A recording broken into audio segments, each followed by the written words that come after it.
Ele está vivo, amém?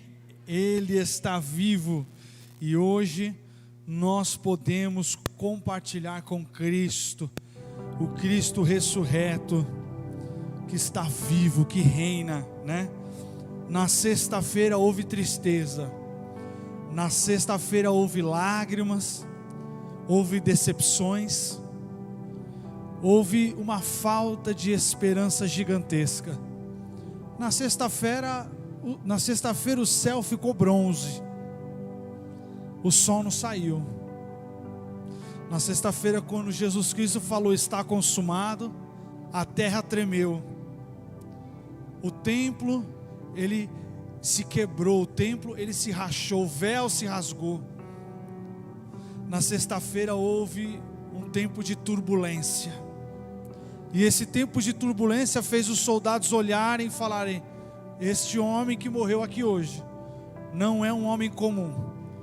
Esse homem que nós crucificamos aqui hoje, ele não se trata de mais um, ele não é um ladrão, ele não é um da oposição de Roma, não. Ele verdadeiramente é o que ele mesmo falava que era: o Deus Todo-Poderoso encarnado, que habitou entre nós, mostrando o seu amor, mostrando a sua misericórdia, e nós não estávamos entendendo isso. Eu imagino naquele momento Maria, mãe de Jesus, ajoelhada perante o seu filho, o filho que ela gerou, agora morto, na sua frente. A Bíblia vai dizer assim, que um dos soldados pega uma lança e coloca ao lado de Cristo, para testificar que ele havia morrido. Para os homens, aquela lança representava uma testificação de que o corpo tinha realmente ali morrido. Mas biblicamente, conforme nós vamos ler logo mais em Isaías, no Antigo Testamento, mais de 1000 anos antes de acontecer isso, Isaías já profetizava e já revelava o que iria acontecer. Aquela lança fincada em Cristo, ela representava para nós o seu sangue vertido sobre a cruz. Quando a lança é enfiada, sai água de seu corpo, porque todo o sangue já tinha sido jorrado ali na cruz do Calvário por meio e pelo seu pecado. Ele derramou o sangue dele, foi vertido sobre a cruz, para que hoje eu e você pudéssemos ter a oportunidade de nos converter de nossos maus caminhos e ter um encontro verdadeiro com Cristo. O Cristo que te abraça, o Cristo que te ama, o Cristo que não vai apontar para você e te condenar, mas Ele vai atrair com o amor dEle você para perto dEle. É isso que Jesus Cristo fez na sexta-feira. O evangelista Rodrigo falava assim, que no sábado não se ouve falar nada. E realmente, se trata do silêncio mais ensurdecedor da história. Se trata de um momento em que parecia que tudo estava perdido. O sábado parecia um momento em que tudo se acabou, em que a esperança ela foi embora. Mas como ele disse no texto de abertura, como a irmã Maiara recitou o poema, o domingo estava chegando, meus irmãos. O domingo estava chegando. O tema da ministração de hoje é Tetelestai, que significa está consumado. Isso se trata sobre a verdadeira Páscoa. Lá em Isaías, capítulo de número 53, do versículo 5 ao 10, o profeta Isaías, no Antigo Testamento, mais de 1000 anos antes de Jesus nascer, ele já revelava o que ia acontecer. Olha só, Isaías capítulo 53, versículo 5. Mas ele foi ferido por causa de nossa rebeldia e esmagado por causa de nossos pecados. Sofreu o castigo para que fôssemos restaurados e recebeu açoites para que fôssemos curados. Todos nós nos desviamos como ovelhas, deixamos o caminho de Deus para seguir os nossos caminhos, e no entanto, o Senhor fez cair sobre ele os pecados de todos nós. Ele foi oprimido e humilhado, mas não disse uma só palavra. Foi levado como cordeiro para o matadouro, como ovelha muda diante dos tosqueadores, não abriu a boca. Condenado injustamente, foi levado embora. Ninguém se importou de ele morrer sem deixar descendentes, de sua vida ser cortada no meio do caminho. Mas ele foi ferido mortalmente por causa da rebeldia de meu povo. Não havia cometido nenhuma injustiça e jamais havia enganado alguém. Ainda assim, foi sepultado como criminoso, colocado no túmulo de um homem rico.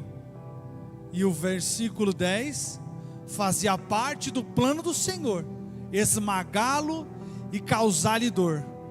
Quando, porém, sua vida for entregue como oferta pelo pecado, ele terá muitos descendentes, terá vida longa, e o plano do Senhor prosperará em suas mãos. Louvado seja Deus.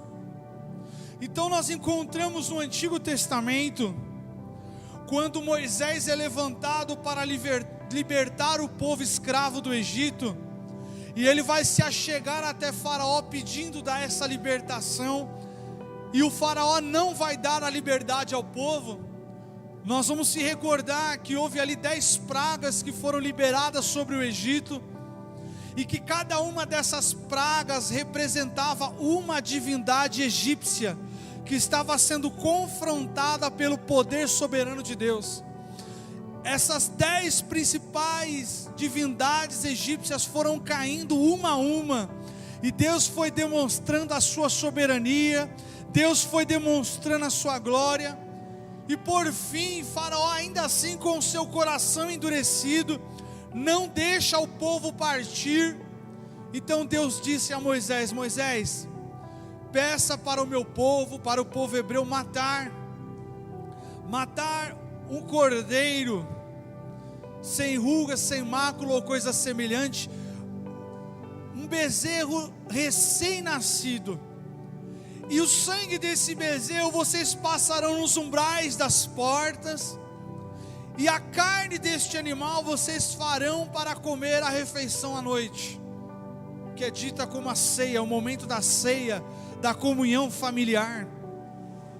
Então louvado seja Deus. Em Êxodo nós vamos ver ali o povo cumprindo com essa ordenança que Deus revelou a Moisés, passando o sangue, aspergindo o sangue nos umbrais de suas portas. E a palavra de Deus vai dizer que no tardar da noite o espírito da morte assolou a cidade do Egito, e todos aqueles que tinham sangue marcado nas portas não foram atacados pela morte. Todavia, o primogênito de todos aqueles que não tinham o sangue do cordeiro nos umbrais das portas sofreram a morte pelo espírito da morte que os assolou. Então, a partir daquele momento, o povo hebreu começou a comemorar a Páscoa, como significado em que Deus livrou o povo do Egito, livrou o povo da escravidão. Então, tal comemoração, ela foi indo de geração a geração, até chegar o momento em que o povo é levado cativo para a Babilônia. O povo ali é retirado da sua terra, da terra de Jerusalém, e é levado para a Babilônia, é levado para a Pérsia. E esse povo agora vai deixar de fazer esse ato, de fazer essa festa da Páscoa, como tantas outras festas que haviam sido comemoradas pelo povo judeu. E a festa das primícias, as festas das colheitas. Então, quando o povo retorna do cativeiro babilônico, eles voltam a cumprir as festas, e entre elas a festa da Páscoa. Eles comemoravam, era um momento de se recordar do que Deus fez através de Moisés, tirando o povo do Egito, abrindo o mar vermelho, livrando o povo da morte, do espírito da morte que assolou o Egito. Mas agora essa festa ela era cumprida como uma questão, com um sentimento mais legalista. Ela perdeu o seu fundamento, ela perdeu a sua real comunhão, o seu real significado. Então quando Isaías ele vai, louvado seja Deus, dizer sobre esse texto, ele está apontando sobre alguém que viria, e que reataria alianças que tinham sido quebradas pela rebeldia do povo. Então, apesar do povo estar cumprindo com as festas, cumprindo com toda a parte religiosa, o verdadeiro sentido tinha se perdido. Então as pessoas já não tinham mais aquela comunhão com o Pai, já não tinham mais aquele relacionamento intrínseco com a presença de Deus. Eles faziam porque tinham que fazer, mas era um povo incrédulo, era um povo ainda rebelde, era um povo que tinha perdido a essência do amor na presença de Deus. Então nós vamos ver um período inteiro bíblico de 400 anos em que Deus para de falar com o seu povo. E quais são as maneiras que Deus ele vem para falar conosco? Ele vem falar de maneira pessoal. Nós ouvimos a sua voz, nós somos testificados da sua presença. Deus levanta profetas para falar. Então todas essas maneiras que Deus usava para se comunicar, para ter comunhão com o povo, elas vão cessar durante 400 anos. Então durante 400 anos, apesar do povo continuar praticando essas cerimônias, Deus já não se manifestava, Deus já não falava, Deus já não testificava no coração das pessoas. É o silêncio de Deus. E fala sério, irmãos, o silêncio de Deus, ele é um momento difícil. Quando você clama, quando você ora, quando você busca, mas a resposta que você queria, ela não vem. Aquele sinal que você queria, aquela presença que você queria, parece que as lágrimas secam, parece que o coração fecha, e a gente não sente a presença dele. Então louvado seja Deus, após os 400 anos, agora vai aparecer um homem no deserto, chamado João Batista. E João Batista, como a voz que clama no deserto, ele vai anunciar a vinda do Messias. Ele vai anunciar a vinda de Deus, vai dizer assim: endireitai as veredas, pecadores. Ele vai falar no sentido do povo se arrepender de seus pecados, porque estaria chegando o tempo em que Deus estaria com eles. E esse assunto se espalha, esse assunto chega até os ouvidos de Roma. Pessoas se levantam contra João Batista agora, pelo que ele fala. Então de repente, João Batista está lá batizando as pessoas na água, uma a uma, aquela multidão na beira do rio. E de repente se aproxima um homem. Só que esse homem não era um homem comum. Esse homem não se tratava de um homem que viria ali para querer receber o batismo nas águas por ter entendido o Evangelho. Esse homem era o próprio Deus que agora se aproximava de João Batista, aquele que clamava no deserto, aquele que a Bíblia fala que comia gafanhotos, um cara humilde, de roupas humildes, de conduta humilde, que estava ali com amor, com dedicação, servindo a Deus, anunciando o Evangelho, preparando o caminho do Senhor. Agora ele se depara com o próprio Mestre se aproximando dele naquele rio, o próprio Jesus se aproximando dele. E ele vai olhar para Cristo e vai dizer assim: eu não sou digno nem de calçar as sandálias dos seus pés. E Jesus ali vai ser batizado nas águas por João Batista. E ao ser batizado nas águas, quando eles olham para o céu, eles veem como uma pomba, na representatividade do Espírito Santo de Deus. Havia uma manifestação de graça naquele ato, naquele momento de descida sobre as águas. Jesus praticando aquilo que Ele quer que nós pratiquemos, que é batizar nas águas, é nascer de novo. Ele precisava nascer de novo? Não. mas Ele fez como um modelo a ser seguido, como uma prática para nós aplicarmos na nossa vida, na nossa conduta cristã. E quando João Batista batiza Jesus ali, então agora Cristo vai iniciar o seu ministério sobre a terra, e Ele vai pregar as palavras de boas novas. Sabe o que é palavra de boa nova? É falar o que ninguém tinha falado ainda, é trazer uma revelação fresca, é trazer uma unção fresca, é falar coisas que vai deixar a pessoa chocada, vai deixar as pessoas estarrecidas, porque é algo que elas nunca ouviram. Você já lidou com isso? Você já assistiu um vídeo de coisas que foram faladas e que você nunca tinha visto antes, e que aquilo mudou sua mente, e que você começou a refletir coisas na sua vida que você nunca tinha refletido antes? Esse era o impacto da mensagem de Jesus. E por tanto pregar, muitos inimigos se levantaram. Inimigos se levantaram porque Ele falava contra a religiosidade que eles praticavam. Jesus nunca foi contra os religiosos, nunca foi contra os sacerdotes, nunca foi contra os saduceus, os essênios, os homens que congregavam, que faziam suas reuniões, que faziam a leitura da Torá. Ele nunca foi contra esses homens, mas Ele era contra uma conduta que esses homens tinham e que não apontava para a misericórdia de Deus.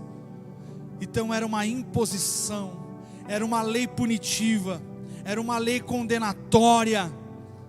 As pessoas ali, elas não tinham escapatória, a morte chegava nelas. Elas tinham que lidar com a morte sem a misericórdia de Deus. Algo faltava, irmãos, é isso que eu quero que você entenda. Algo faltava.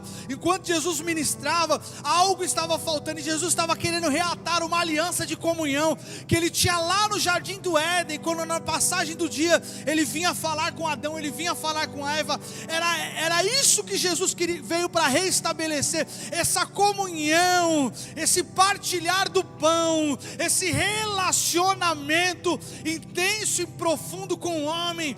Deus, Ele veio por intermédio de Cristo Jesus reatar essa aliança, aleluia, que tinha sido perdida. E agora esses homens se levantam com revolta e procuram incriminar Jesus.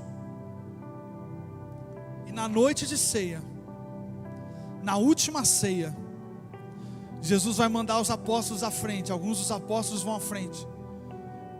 E Jesus falou: olha, vai ter uma casa aguardando, vocês falam que a gente vai usar aquele espaço, e lá está tudo pronto para eles fazerem a ceia, a última ceia.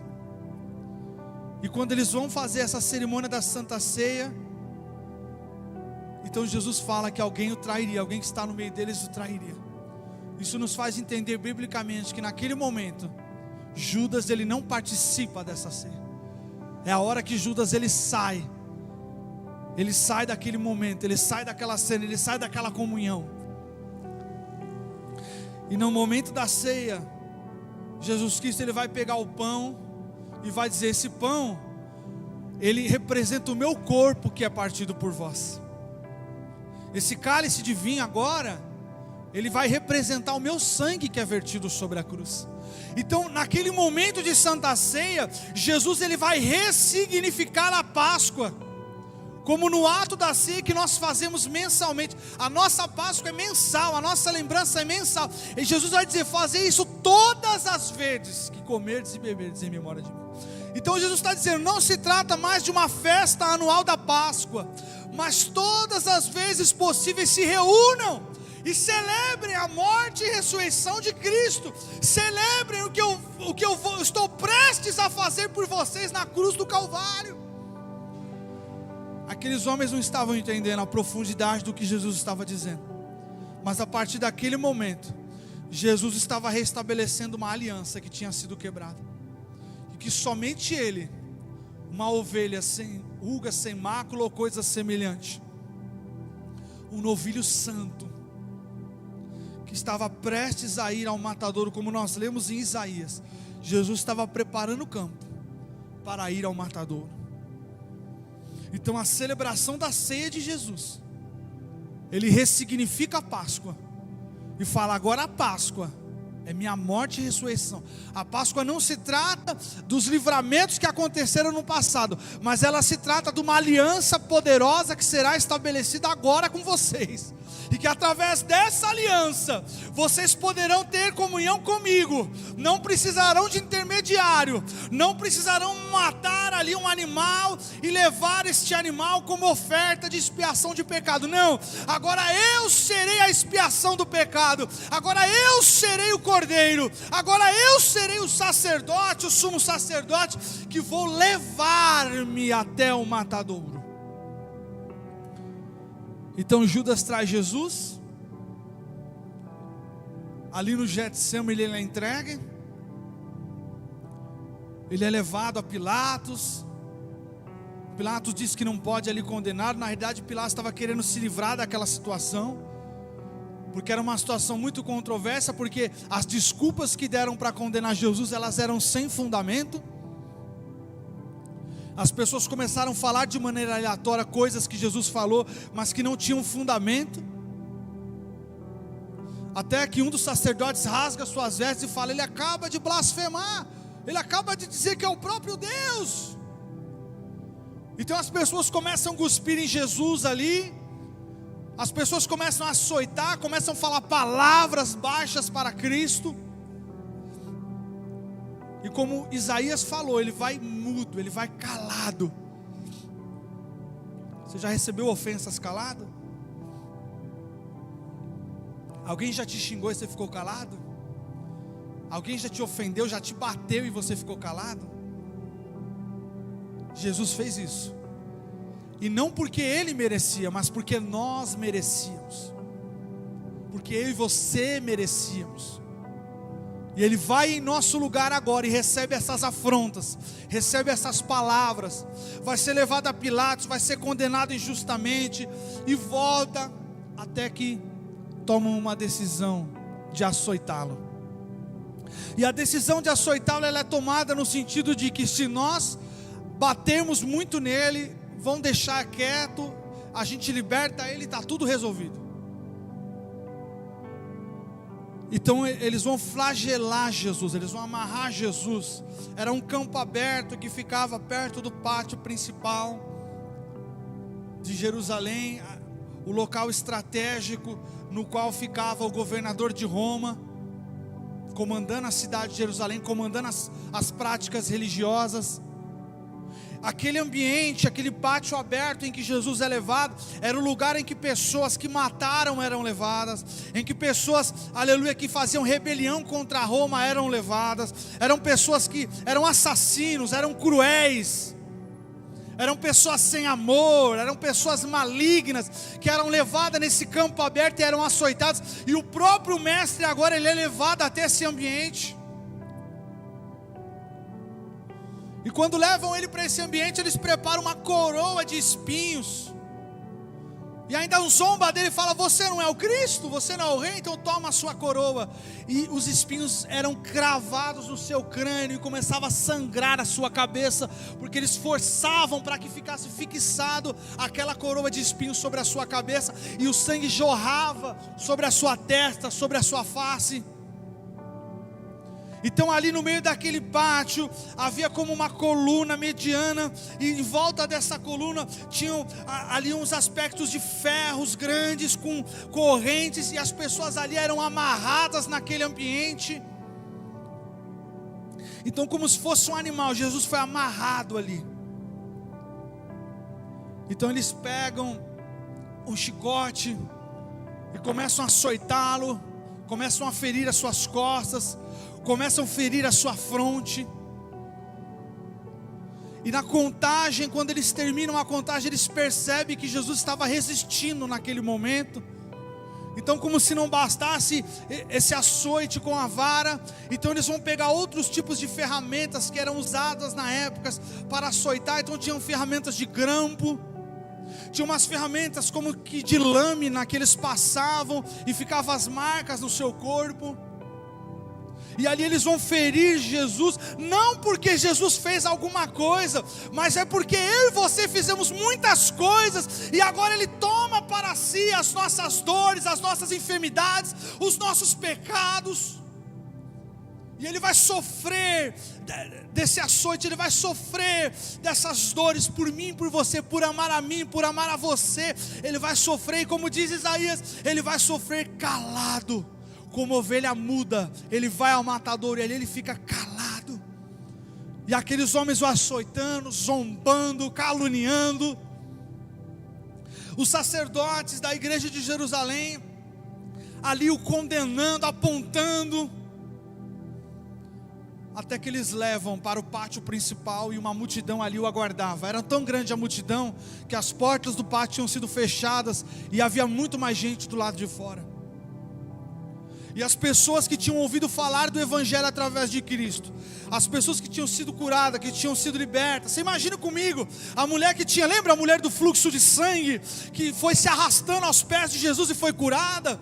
Lembra do paralítico que foi colocado sobre um telhado e descido, e ali ele foi curado? Lembra do homem do tanque de Betesda, que há anos estava ali, precisando ser curado, e Deus ali o curou? Lembra da sogra de Pedro que foi curada? Lembra da filha do centurião que foi curada, que foi sarada? Lembra dos leprosos que só um retornou para agradecer? Essas pessoas estavam ali agora, chorando, se lamentando. E lá na porta tinha uma pessoa que não conseguiu entrar para ver o que estava acontecendo com Jesus após os açoites. E o nome dessa pessoa era Pedro. E Pedro tentava olhar de longe o que estava acontecendo com Cristo, e não conseguia entrar porque as portas tinham sido fechadas ali, não cabia mais ninguém. E aí uma pessoa olha para Pedro e fala: eu te conheço, você é um deles, você é um dos apóstolos de Cristo. Ele fala: eu não tenho nada a ver com. Vem um outro e fala assim: não, mas a sua fala denuncia, a sua vestimenta denuncia, o seu jeito de portar-se denuncia, você é um deles também. E Pedro vai sair correndo daquele local, meus irmãos. Pedro vai sair correndo daquele lugar e vai entrar num profundo arrependimento por ter negado Jesus, por ter se afastado de Jesus, por ter abandonado o mestre na hora que ele mais precisava. Em contrapartida, vamos ter um outro homem chamado Judas, que traiu Jesus. E esse homem agora vai criar um remorso em seu coração pelo que ele fez, e ele vai se suicidar. Ele vai até o tronco de uma árvore, ele vai amarrar ali uma corda em seu pescoço, e ele vai se matar ali. Tamanho remorso. E quando Pedro se arrepende pelos seus pecados, Judas vai ter remorso pelo que ele fez. E o remorso nos leva à morte, mas o arrependimento nos leva a uma nova vida em Cristo. E lá estava Jesus, e agora, quando Pilatos achou que Jesus ia ser liberto ali, os homens que estavam ali, os religiosos que estavam ali, falam: não, nós queremos agora que ele seja crucificado pelas coisas que ele fez, que ele seja condenado pelas coisas que ele fez. Então Pilatos vai falar: olha, a gente tem um ritual aqui, todo ano, que nós escolhemos um homem para soltar. E tinha um homem ali condenado, um homem que causava espanto em todos, um homem que tinha sido colocado ali porque merecia estar ali, merecia estar preso, merecia estar condenado. Então, quando, louvado seja Deus, Pilatos manda chamar e coloca esses dois homens de frente, coloca Jesus ali, todo açoitado, todo machucado. As pessoas falam: Barrabás, solte Barrabás, solte Barrabás, crucifique Jesus e solte Barrabás. Esse Barrabás que tinha sido preso justamente, esse Barrabás que tinha sido condenado justamente, agora estava tendo a chance de ser solto e Jesus ser crucificado. E esse Barrabás era eu e você. Esse Barrabás era o que eu e você merecíamos. E agora ele é solto e Cristo vai morrer no lugar dele. Cristo vai ser condenado no lugar dele. Você imagina aquele som ensurdecedor de um estádio, quando o artista vai se apresentar no palco e as pessoas começam a gritar. Assim estava naquele pátio, as pessoas gritando em alto e bom som, para que Jesus fosse crucificado. Então, após a sentença ser dada, eles vão levar Jesus até o caminho do Gólgota.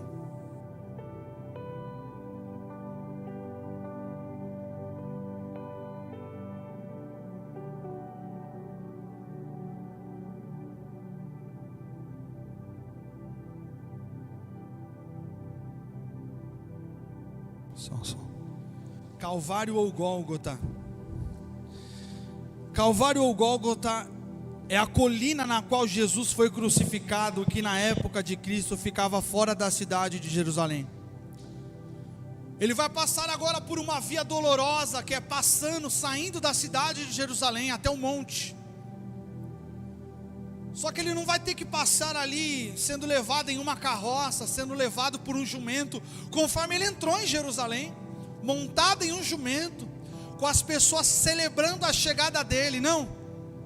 Agora ele vai sair machucado, ferido, tendo que andar, passando pela cidade, ouvindo palavras de afronta, ouvindo palavras de calúnia, sendo apedrejado, cuspindo em sua face, e carregando uma cruz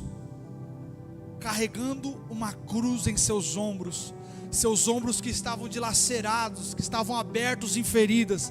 Agora tem que receber uma madeira pesada, e ele vai levando aquela cruz, ele vai caminhando para fora, ele vai indo na via dolorosa agora, rumo àquele monte no qual ele seria crucificado.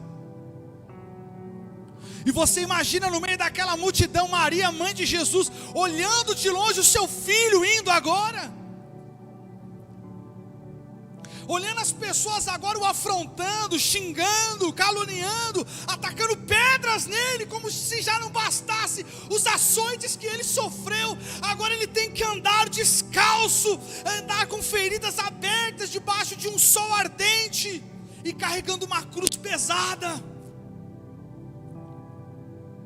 E no meio do caminho, a palavra de Deus diz que Jesus ele não aguentou levar aquela cruz, e ele caiu no chão. Você imagina aquele chão de terra, aquele chão de pedras, e ele caindo, e aquelas feridas dele abertas agora, recebendo aquele sal do chão, que queima, que arde. Então, os soldados que estavam ali acompanhando a via dolorosa, eles convidam um homem para que ajudasse Jesus a levar a cruz. Então Jesus Cristo ele sobe até o Calvário, Jesus Cristo sobe até o Gólgota, que ficava fora da cidade de Jerusalém. E esse termo significa caveira, referindo-se a uma colina. Aleluia. Você imagina agora um lugar em que homens ruins eram condenados, em que pessoas terríveis eram levadas e eram colocadas sobre uma cruz. Agora Jesus tem que subir nesse monte, na tradução nossa livre, no monte da caveira. O monte ele tinha um formato de caveira, e nele tinha um cemitério, os corpos eram jogados ali. Então era um lugar que tinha um odor muito forte, era um lugar muito obscuro, muito terrível de estar. Então eles esticam Jesus sobre a cruz. Só que tem um detalhe: aquela cruz não foi preparada para Jesus, aquela cruz tinha sido preparada para Barrabás, e Barrabás era um homem maior do que Jesus. E na cruz, nas pontas das cruzes, eles deixavam os buracos prontos já, para poder receber o prego que ia ser fincado nas mãos. Então durante esse momento em que Jesus ele recebe ali os pregos em suas mãos, um de seus ombros é deslocado, porque eles têm que puxar até conseguir chegar ao local certo, onde tinha um buraco, para conseguir pregar as suas mãos. Eles juntam os seus pés ali naquele madeiro, e eles colocam pregos sobre os seus pés ali naquele madeiro. E aquela cruz agora ela é levantada, ela fica suspensa no ar, e aleluia, a direita e a esquerda de Cristo vão ter dois homens ali que tinham sido condenados. Dois homens ali que mereciam estar naquela cruz. Um deles vai dizer: se tu és o Cristo, saia daí e peça que nós saiamos também. Um dos homens preso, pronto a morrer, vai blasfemar. Um dos homens preso, prontos a morrer ali, vai apontar o dedo e falar: você não é o Deus, você não é o rei dos judeus. Mas tinha um outro ali, tinha um outro ladrão, que também merecia estar ali. Mas ele vai olhar para Cristo e vai falar: Senhor, me deixa entrar no reino que você prega. Olha só, me deixa entrar no reino que você está ministrando. E Jesus ali com pouca força, com certeza sem muito o que falar mais, tamanha dor que ele sentia nos ombros, nas costas, com seus braços abertos, a respiração dele ficava difícil. E Jesus disse para ele assim, para aquele ladrão: ainda hoje estará comigo no paraíso. Então o tempo vai se passando ali, Jesus vai pedir água, e no lugar de água eles vão dar ali uma esponja molhada sobre vinagre. Então você imagina quando Jesus tenta tomar daquela água e ele vê que não é uma água, e aquilo começa a aquecer, começa a arder, começa a queimar aqui onde ele tinha sido chicoteado. Então Jesus vai olhar para o céu e vai dizer assim: Senhor, por que me desamparaste? Todavia, que não seja feita a minha vontade, mas a sua. Deixa eu te explicar uma coisa, irmãos. Jesus estava carregando no seu ombro os pecados de toda a humanidade, dos que nasceram e dos que ainda vão nascer. Tamanha era a pressão espiritual que Jesus Cristo estava carregando sobre a cruz. E Deus ali por um instante se calou.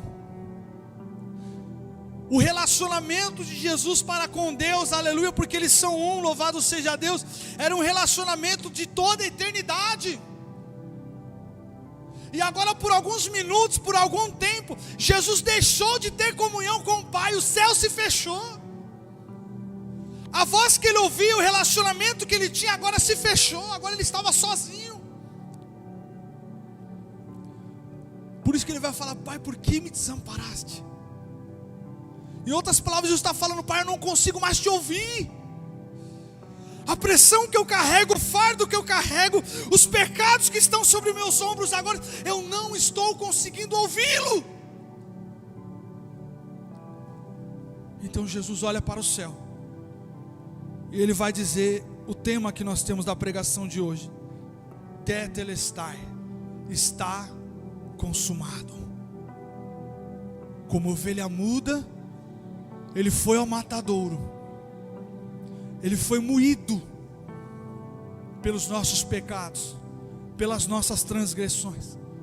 E agora, ao olhar para o céu, ele vai dizer: está consumado. Foi pago por os que estão aqui, foi pago por aqueles que vão nascer, foi pago por aqueles que nem acreditam em mim. Foi pago, uma aliança foi estabelecida, uma comunhão foi voltada, foi entrelaçada novamente. Aquilo que estava morto agora vai reviver. A esperança que estava morta agora ela ressurge. E por aquele que é ateu, por aquele que não quer saber de Jesus, por ele Jesus também morreu. Ele não escolheu por quem ele ia morrer, foi por toda a humanidade que ele morreu. foi por todo ser humano que nasceu e que ainda vai nascer sobre a terra, foi por todos nós que Ele morreu sobre a cruz. Quando Ele falou está consumado, Ele falou está consumado para todas as nações, para todos os países, para todos os povos, para todas as tribos, para todas as línguas. Louvado seja Deus. Uma vida foi gerada, a morte gerou vida, e agora o Cristo morreu,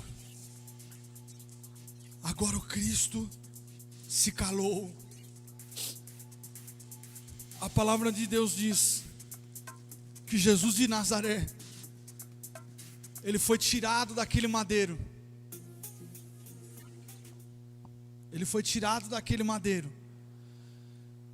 E quando Ele foi tirado daquele madeiro ali, eles conseguiram arrumar um local para que Ele fosse sepultado. O normal de acontecer era os corpos serem tirados ali, jogado em um terreno. E esse terreno tinha corpos dos que tinham sido mortos na cruz. Mas eles conseguiram levar Jesus para ser sepultado num lugar. E quando Jesus é levado sobre esse lugar, eles vão imolar o seu corpo, eles vão limpar o seu corpo. As mulheres vão ajudar ali na limpeza do seu corpo. Ele vai ser envolto sobre panos brancos e colocado sobre um piso de concreto, um piso de pedra. Dentro dessa caverna, uma pedra gigante vai ser colocada ali, ele vai ser isolado ali, na presença de todos aqueles que criam em Cristo, e na presença de todos aqueles que o condenaram. Eles vão assistir esse ato final em que Jesus é fechado ali. Então, os dias se passam. Mas como o evangelista Rodrigo bem disse aqui hoje nesta manhã, o domingo estava para chegar. O sábado foi um silêncio ensurdecedor, mas o domingo estava chegando. O domingo da ressurreição, o domingo da esperança, o domingo das palavras de boas novas. Então, eu queria ler com vocês agora no livro, louvado seja Deus, no livro de Lucas, capítulo 24, do versículo 13 até o 47. Lucas capítulo 24, do versículo 13, vamos ler até o 47. Naquele mesmo dia, 2 dos seguidores de Jesus caminhavam para o povoado de Emaús, a 11 quilômetros de Jerusalém. No caminho falavam a respeito de tudo o que havia acontecido. Pode passar para o próximo. Enquanto conversavam e discutiam, o próprio Jesus se aproximou e começou a andar com eles. Vai vendo, irmão. Os olhos deles, porém, estavam como que impedidos de reconhecê-los. Jesus lhe perguntou: sobre o que vocês tanto debatem enquanto caminham? Eles pararam com o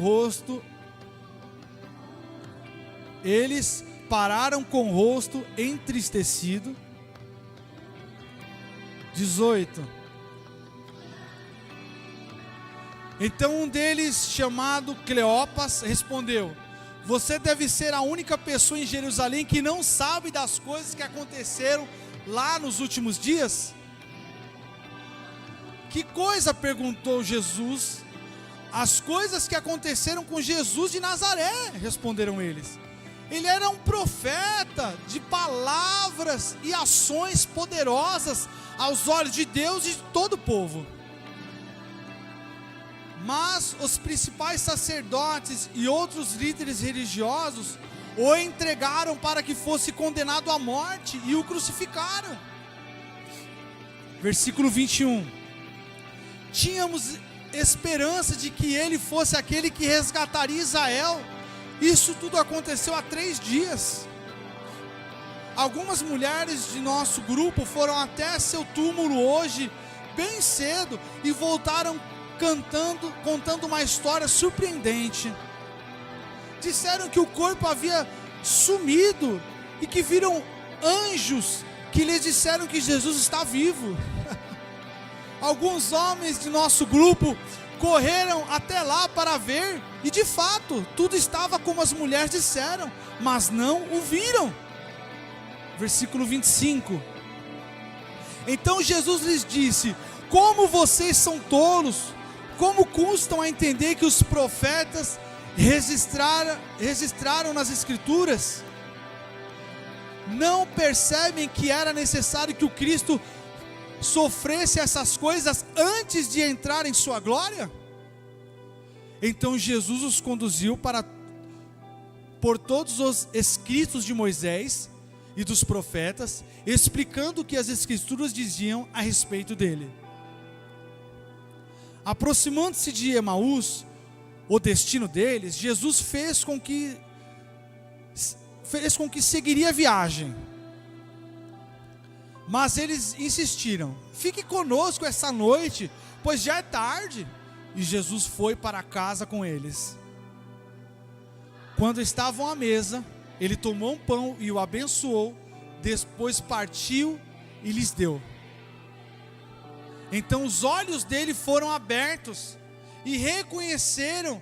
Neste momento, ele desapareceu.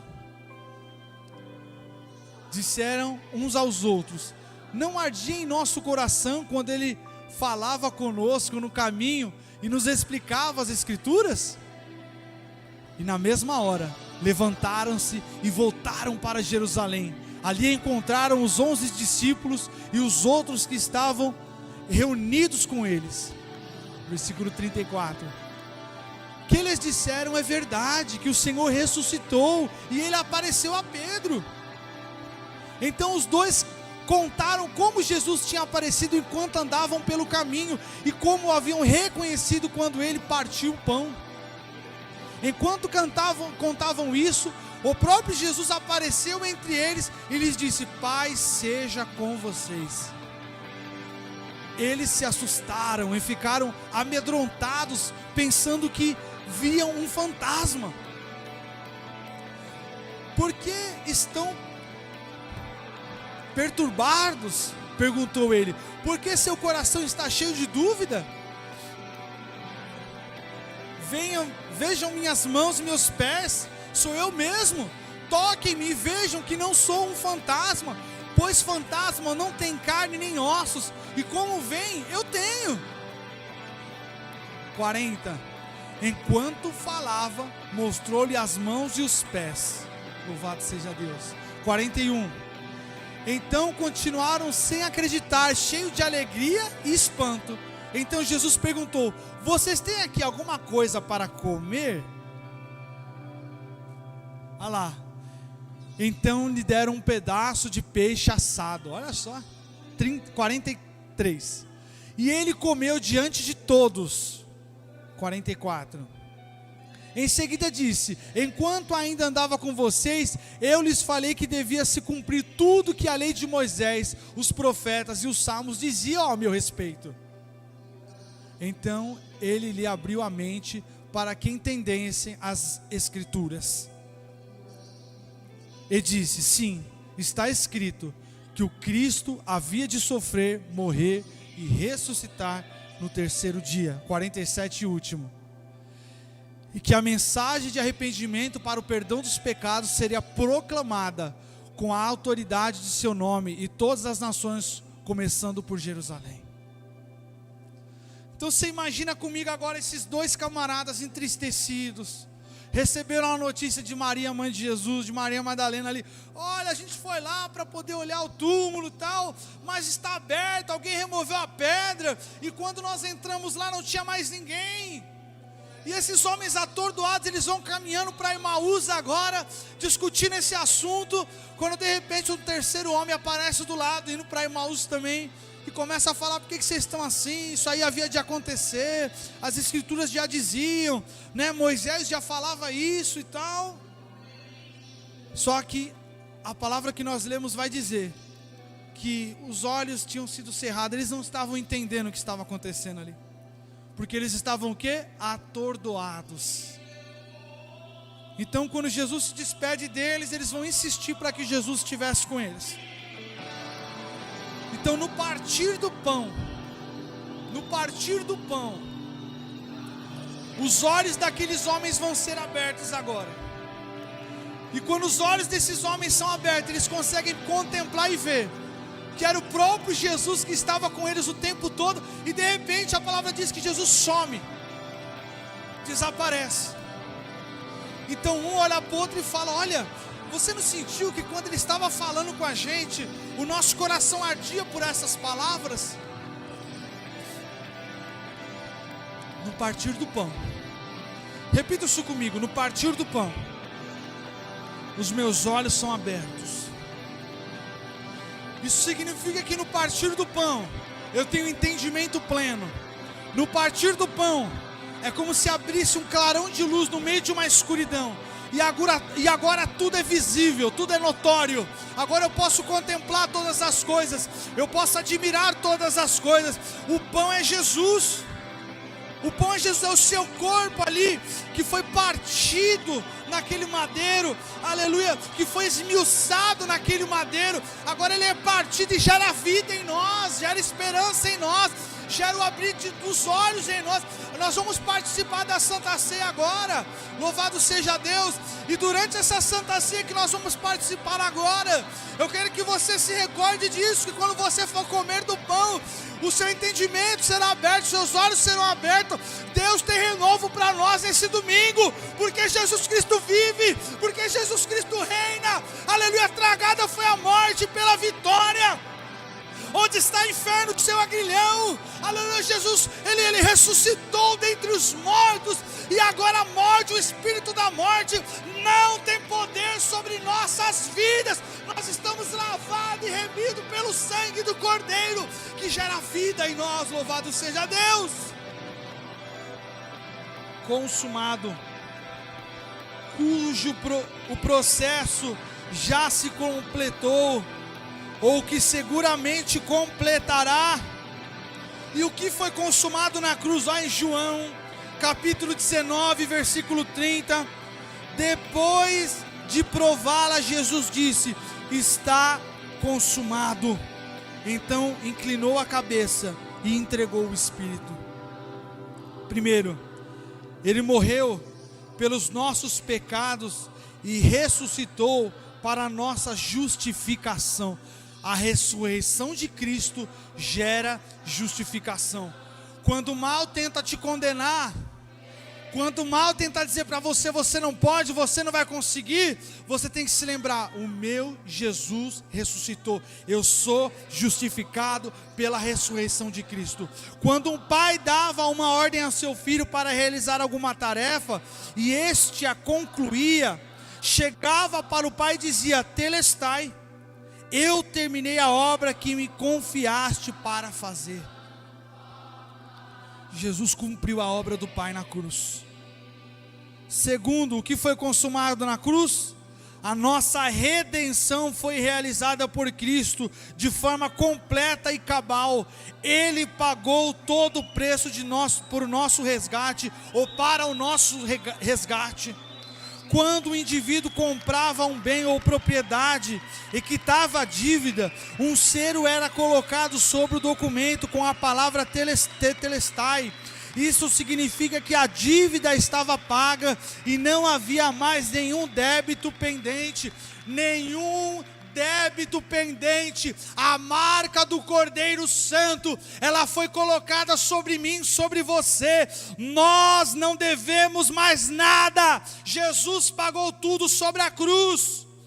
Terceiro e último que foi consumado na cruz: todo aquele que nele crê pode desfrutar plenamente a vida eterna. Quando o indivíduo comprava uma propriedade e concluía o seu pleno pagamento, recebia a escritura registrada com o selo tetelestai. Isso significa que agora a pessoa estava de posse do bem, de direito e de fato para usufruir plenamente. Pode vir você que está cansado, você que está sobrecarregado, Você que não aguenta mais a sua vida, você que já está de saco cheio de como tem sido as coisas para você, venha, porque Cristo tem vida, Cristo tem esperança, Cristo tem palavras de boas novas para você, Cristo tem mudança de vida. Se achegue a Ele e Ele se achegará a você. Está consumado, nenhuma condenação há para aqueles que estão em Cristo Jesus. O inferno não tem poder sobre a sua vida, o inferno não tem poder sobre a sua mente e seu coração. O sangue de Jesus Cristo, Ele te redime, Ele te purifica. O sangue de Jesus Cristo, Ele é com você, pela sua vida, pelo seu coração. Louvado seja Deus. Louvado seja Deus. Glória a Deus.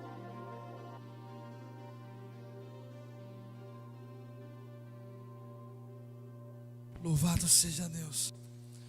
Ele está no alto e sublime trono. Jesus está no alto e sublime trono de glória. E nessa manhã Ele fala: filho, filha, pare de sofrer. Nesse domingo de Páscoa, é para nós lembrarmos que Ele pagou o preço na cruz do Calvário, para que hoje eu e você pudesse desfrutar do amor dEle, desfrutar da misericórdia dEle, para que hoje eu e você pudesse ter comunhão com o Pai. Ele pagou o preço na cruz do Calvário. Nenhuma condenação há para aqueles que estão em Cristo Jesus nesta manhã. Ele está aqui para redimir você. Ele está aqui para cicatrizar as feridas da sua alma que foram abertas, para estancar o trauma do passado da sua vida, e que tanto te perturba, e que tanto te condena. Jesus Cristo vai dizer assim: tome o meu fardo, porque o meu fardo é leve e o meu jugo é suave. E Ele está aqui nesta manhã. Louvado seja Deus, para redimir você, para sarar você, para curar você. Louvado seja.